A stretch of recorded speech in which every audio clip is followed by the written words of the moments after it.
depressed, frustrated, sad, confused. You want answer. Let's talk. Give me a message sa page ko sa Philippine Dating Coach and you can have one-on-one coaching with Coach Baze, your dating coach. Just please subscribe to my channel and hit the bell button.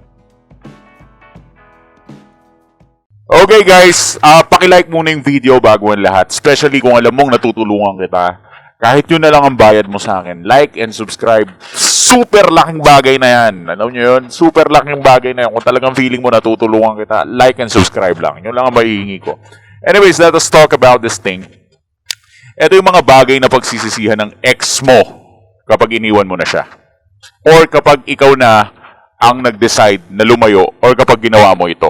So I will tell you the 3 benefits na makukuha mo kapag in-apply mo itong mga bagay na to. Okay, I will tell you. The first thing na pagsisisihan ng ex mo is yung mga luha mo.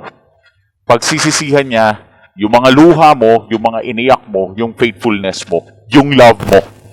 Kasi kaya ka napapraning sa ex mo, kaya ka nababaliw sa ex mo, kaya ka nanonood ng mga videos ko at gusto mong ibalik ang ex mo kahit papaano, kahit ano pa ang maling ginawa niya, ay sa simpleng dahilan lamang. And that is because of your love. Na hindi mahahanap ng ex mo kahit kanino. Isang pagmamahal na tumatak, isang care, isang love, isang, sabihin na nating obsession to, pero dito niya mararamdaman na talagang mahal siya ng tao. Yung value niya kasi nai-increase dahil sa'yo. Ikaw ang nagpaparamdam sa kanya na may value siya because of your love. Ito yung isang bagay na pagsisihan niya na once na nawala ka na. Dahil once na iniwan at nilisan mo siya, then lalo na yung 360 degree na nag-turn around ka talaga. No? Ibig ko sabihin na 360 degree, yung talagang iniwanan mo siya ng buo at nag-decide ka. Kapag ginawa mo yung bagay na yon, she or he will realize how important you are in his life or in her life. Maybe someday, yung mga luha na binibigay mo yan, yung love na yan, biglang mawawala isang araw. Gaano kasakit yun sa kanya, di ba? Sa side niya. So that will hurt her or his feelings. And itong sakit na to is hindi niya may iwasan na madama. Kaya I will tell you, sa una lang hahalakak yung ex mo because of that breakup. Pero kung alam lang niya kung gaano ka kahalaga sa kanya, tapos bigla kang nawala, yun yung time na magkakaripas siya ng sakit dahil isang araw ma-realize niya na oo nga pala, ang taong to, minahal ako ng sobra. Pero sinayang ko. And that is the original thinking na gusto nating madama niya na minahal mo naman binigay mo naman yung best mo Pero, niloko ka tinarantado ka diba? So, that's not cool at all. So, what you can do right now is just to, completely 360 degree. Walang balikan, sige. Tignan natin kung di magsisi yan, di ba? So, number 2. Isa sa mga pagsisisihan ng ex mo, bukod dun sa love na binigay mo kanina, isa din sa pagsisisihan niya is yung value na meron ka. Iba kasi yung value ng love mo dun sa personal value na meron ka ngayon.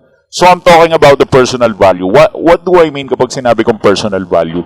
Pagsimula kasi nung napanood mo ang channel ko, marami nag-iba marami nagbago. You learned a lot. And one of the things na natutunan mo is to strive for greatness, di ba? So, because you watched my videos, you stop being pathetic. At tinigil mo to at alam ko sa sarili ko na kahit nahihirapan ka is tinatry mo yung best mo para magkaroon ka ng accurate na self-improvement. Di ba? So, because of that self-improvement, ini-strive mo for greatness that you will have this, what we call, greatness na inaabot mo, although from time to time nahihirapan ka, but I do believe na maaabot mo yung greatness na yan. At ang greatness na yan, yan yung personal value mo na isa sa mga pinakapagsisisihan niya. Pero yung greatness na yan, gusto ko panindigan mo. Madaling sabihin, pero mahirap gawin. Pero doon tayo sa mahirap gawin. Huwag ka mag-focus doon sa madaling sabihin. Doon tayo sa mahirap gawin. Mahirap siyang gawin, alam ko. Pero if that's what it takes, you can achieve it as long as you believe in yourself. And number 3, isa rin sa mga pagsisisihan niya is yung ginawa niya sa'yo.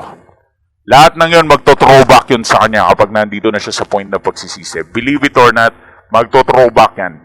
Babalikan at babalikan niya yung sakit na ginawa niya sa'yo. I want you to believe in yourself with that thing. Gusto ko maniwala ka sa akin right now. I've seen this a lot of times, I'm just tired of seeing this actually. lahat ng ex ng iwan at pinanghinayangan yung ex nila because of the greatness, because of the love. Darating yung time na magre-reminisce sila sa lahat ng mga pinagagawa nilang kalokohan towards you. Lahat ng kasalanan nila towards you. Darating yung time na ikaw ang magkakaroon ng ego, ikaw ang magkakaroon ng pride na humarap sa kanila. Maniwala ka sa akin. But if in case na you think na may chance pa naman ng relationship nyo, try natin tignan. Baka naman kasi mabalik pa natin yung ex mo. Just for one-on-one coaching, give us a message sa page namin. Philippine Dating Coach. Yo! Thanks for watching.